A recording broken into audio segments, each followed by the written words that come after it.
السلام علیکم محترم ناظرین۔ ایک زمانے میں بغداد میں جنید نامی ایک پہلوان رہا کرتا تھا۔ پورے بغداد میں اس پہلوان کے مقابلے کا کوئی نہ تھا۔ بڑے سے بڑا پہلوان بھی اس کے سامنے زیر تھا۔ کیا مجال کہ کوئی اس کے سامنے نظر ملا سکے۔ یہی وجہ تھی کہ شاہی دربار میں اس کو بڑی عزت کی نگاہ سے دیکھا جاتا تھا۔ ان کو شاہی پہلوان کا خطاب ملا ہوا تھا۔ بادشاہ کی نظر میں اس کا خاص مقام تھا۔ ایک دن جنید پہلوان بادشاہ کے دربار میں اراکین سلطنت کے ہمراہ بیٹھا ہوا تھا کہ شاہی محل کے صدر دروازے پر کسی نے دستک دی۔ خادم نے آ کر بادشاہ کو بتایا کہ ایک کمزور و ناتواں اجنبی شخص دروازے پر کھڑا ہے جس کا بوسیدہ لباس ہے۔ کمزوری کا یہ عالم ہے کہ زمین پر کھڑا ہونا مشکل ہو رہا ہے۔ اس نے یہ پیغام بھیجا ہے کہ جنید کو میرا پیغام پہنچا دو کہ کشتی میں میرا چیلنج قبول کرے۔ بادشاہ نے اسے دربار میں پیش کرنے کا حکم دیا۔ اجنبی ڈگمگاتے پیروں سے دربار میں حاضر ہوا۔ وزیر نے اجنبی سے استفسار کیا، تم کیا چاہتے ہو؟ اجنبی نے جواب دیا، جنید پہلوان سے کشتی لڑنا چاہتا ہوں۔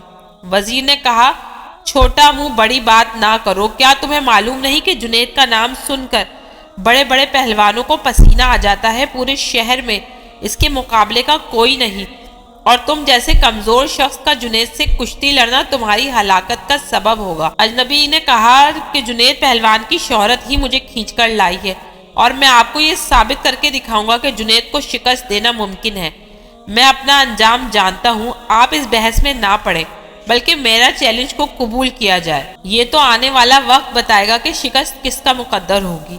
جنید پہلوان بڑی حیرت سے آنے والے اجنبی کی باتیں سن رہا تھا۔ بادشاہ نے کہا، اگر سمجھانے کے باوجود یہ بضد ہے، اپنے انجام کا یہ خود ذمہ دار ہے، لہٰذا اس کا چیلنج قبول کر لیا جائے۔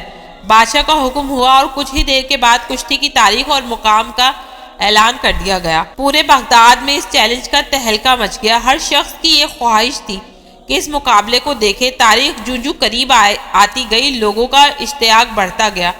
ان کا اشتیاق اس وجہ سے تھا کہ آج تک انہوں نے تنکے اور پہاڑ کا مقابلہ نہیں دیکھا تھا۔ دور دراز ملکوں سے بھی سیاح یہ مقابلہ دیکھنے کے لیے آنے لگے۔ جنید کے لیے یہ مقابلہ بہت پراسرار تھا اور اس پر ایک انجانی سی ہیبت طاری ہونے لگی۔ انسانوں کا ٹھاٹے مارتا سمندر شہر بغداد میں امنڈ آیا تھا۔ جنید پہلوان کی ملک گیر شہرت کسی تعارف کی محتاج نہ تھی۔ اپنے وقت کا مانا ہوا پہلوان آج ایک کمزور اور ناتواں انسان سے مقابلے کے لیے میدان میں اتر رہا تھا۔ اکھاڑے کے اطراف لاکھوں انسانوں کا ہجوم موجود تھا۔ بادشاہ وقت اراکین سلطنت کے ہمراہ اپنی کرسیوں پر براجمان ہو چکے تھے۔ جنید پہلوان بھی بادشاہ کے ہمراہ آ گیا تھا۔ سب لوگوں کی نگاہیں اس پراسرار شخص کی منتظر تھی جس نے جنید جیسے نامور پہلوان کو چیلنج دے کر پوری سلطنت میں تہلکہ مچا دیا تھا۔ مجمع کو یقین نہیں آ رہا تھا کہ اجنبی مقابلے کے لیے آئے گا، تاہم لوگ شدت سے اس کا انتظار کرنے لگے۔ جنید پہلوان میدان میں اتر چکا تھا۔ اس کے حامی لمحہ بلمحہ نعرے لگا کر حوصلہ بلند کر رہے تھے کہ اچانک وہ اجنبی لوگوں کی صفوں کو چیرتا ہوا اکھاڑے میں پہنچ گیا۔ ہر شخص اس کمزور اور ناتواں شخص کو دیکھ کر حیرت میں پڑ گیا کہ جو شخص جنید کی ایک پھونک سے اڑ جائے، اس سے مقابلہ کرنا دانشمندی نہیں۔ لیکن اس کے باوجود سارا مجمع دھڑکتے دل کے ساتھ اس کشتی کو دیکھنے لگا۔ کشتی کا آغاز ہوا، دونوں آمنے سامنے ہوئے، ہاتھوں میں ہاتھ ڈالے گئے، پنجہ آزمائی شروع ہوئی۔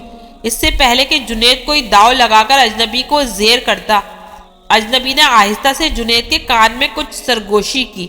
جنید کے چہرے کا رنگ متغیر ہو گیا۔ بہرحال کشتی کا آغاز ہو گیا۔ اجنبی شخص اور جنید پہلوان نے آپس میں پنجہ آزمائی شروع کر دی۔ کشتی لڑنے کا انداز جاری تھا۔ بوڑھے میں لگتا تھا کہ جوانی لوٹ آئی ہے۔ پینترے بدلے جا رہا تھا۔ داؤ پیچ کے مظاہرے جاری تھے۔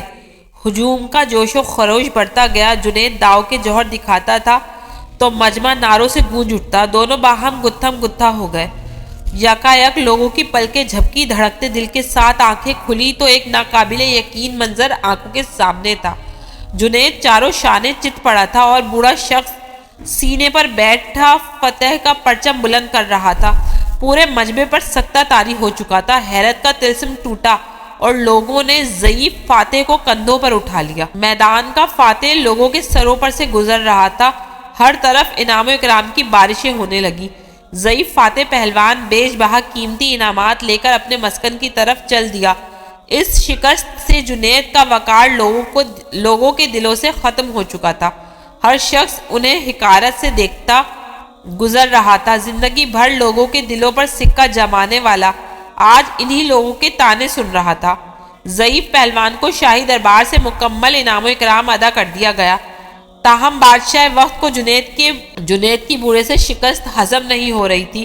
شاہ وقت نے جنید پہلوان کو بلا بھیجا اور شکست کے بارے میں استفسار کیا۔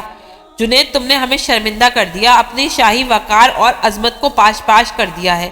کیا تم بک گئے تھے؟ جنید بغدادی خاموش رہے۔ بادشاہ نے اونچی آواز میں سچ بولنے کا حکم دیا۔ جنید بغدادی نے شاہ سے دست بدست عرض کی، جناب والا، میں جرمانہ ادا کرنے کو تیار ہوں، مگر کچھ نہ پوچھیں تو بہتر ہے۔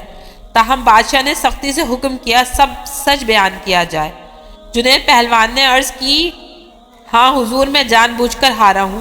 یہ سچ ہے کہ اپنے شاہی وقار کو پاش پاش کیا ہے، مقابلے میں ہار کر جو بے عزتی کا سودا کیا ہے، اس کے سامنے بڑے بڑے رتبے ہیچ ہیں۔ آج سے پہلے اتنا قابل فخر سودا کبھی نہیں کیا۔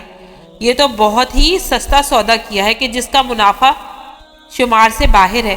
مجھے اپنی ہار پر کوئی شرمندگی نہیں ہے۔ بادشاہ نے تفصیل سے تمام رودات سنانے کا حکم دیا۔ جنید گویا ہوئے کہ مقابلے سے قبل بوڑھے پہلوان نے میرے کان میں سرگوشی کی انداز میں کچھ کہا تھا جس نے میرے اندر ایک زلزلہ برپا کر دیا تھا۔ اس نے میرے کان میں کہا تھا، اے جنید، میں کوئی پہلوان نہیں ہوں، زمانے کا ستایا ہوا ہوں۔ میں آل رسول صلی اللہ علیہ وسلم ہوں۔ سادات گھرانے سے میرا تعلق ہے۔ میرا ایک چھوٹا سا کنبہ کئی ہفتوں سے فاقوں میں مبتلا جنگل میں پڑا ہوا ہے۔ چھوٹے چھوٹے بچے شدت بھوک سے بے جان ہو چکے ہیں۔ خاندانی غیرت کسی سے دستے سوال دراز نہیں کرنے دیتی۔ رسول زادیوں کے جسم پر کپڑے پھٹے ہوئے ہیں۔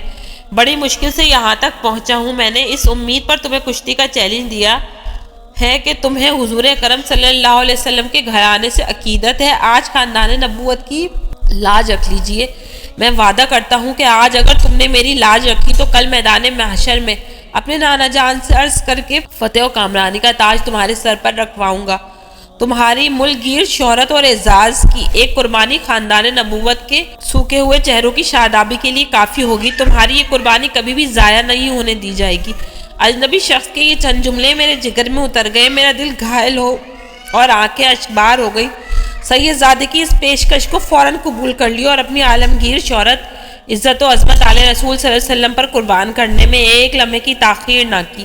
فوراً فیصلہ کر لیا، اس سے بڑھ کر میری عزت و ناموس کا اور کون سا موقع ہو سکتا ہے کہ دنیا کی اس محدود عزت کو خاندان نبوت کی اڑتی ہوئی خاک پر قربان کر دوں۔ اگر بنی ہاشم کے گھرانے کی مرجھائی ہوئی کلیوں کی شادابی کے لیے میرے جسم کا خون کام آ سکتا ہے تو جسم کا ایک ایک قطرہ تمہاری خوشحالی کے لیے دینے کے لیے تیار ہوں۔ جنید اتنا کہہ کر خاموش ہو گئے۔ بادشاہ کو بھی چپ لگ گئی۔ ہاتھ کے اشارے سے جنید کو رخصت ہو جانے کا کہہ دیا۔ رات ہو چکی تھی، لوگ اپنے اپنے گھروں کو جا چکے تھے۔ عشاء کی نماز سے فارغ ہو کر جنید اپنے بستر پر لیٹ گئے۔ اس کے کانوں میں سید زادے کے وہ الفاظ بار بار گونجتے رہے، آج میں وعدہ کرتا ہوں اگر تم نے میری لاج رکھی تو کل میدان محشر میں اپنے نانا جان سے عرض کر کے فتح کامرانی کا تاج تمہارے سر پر رکھواؤں گا۔ جنید سوچتا رہا، کیا واقعی ایسا ہوگا؟ کیا مجھے یہ شرف حاصل ہوگا کہ حضور سرور کونین حضرت محمد رسول عربی صلی اللہ علیہ وسلم کے ہاتھوں سے یہ تاج میں پہنوں؟ نہیں، میں گناہ گار اس قابل کہاں، لیکن خاندان نبوت کے شہزادہ نے مجھ سے وعدہ کیا ہے، آل رسول کا وعدہ غلط نہیں ہو سکتا۔ یہ سوچتے جنید نیند کی آغوش میں پہنچ گیا۔ نیند میں پہنچتے ہی دنیا کے حجابات نگاہوں کے سامنے سے اٹھ چکے تھے۔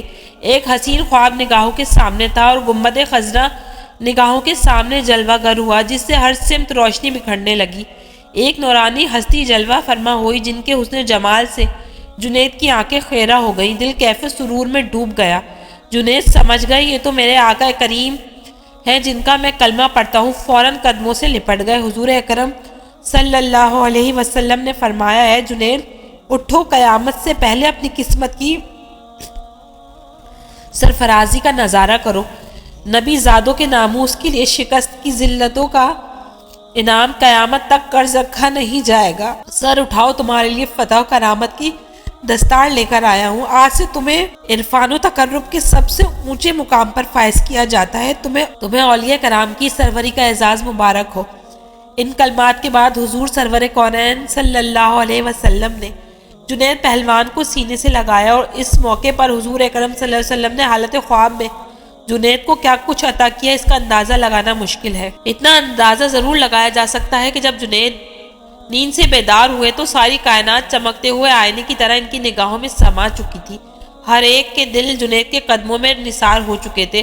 بادشاہ وقت نے اپنا قیمتی تاج سر سے اتار کر ان کے قدموں میں رکھ دیا تھا۔ بغداد کا یہ پہلوان آج سید الطائفہ سیدنا حضرت جنید بغدادی رحمۃ اللہ علیہ کے نام سے سارے عالم میں مشہور ہو چکا تھا۔ ساری کائنات کے دل ان کے لیے جھک گئے تھے۔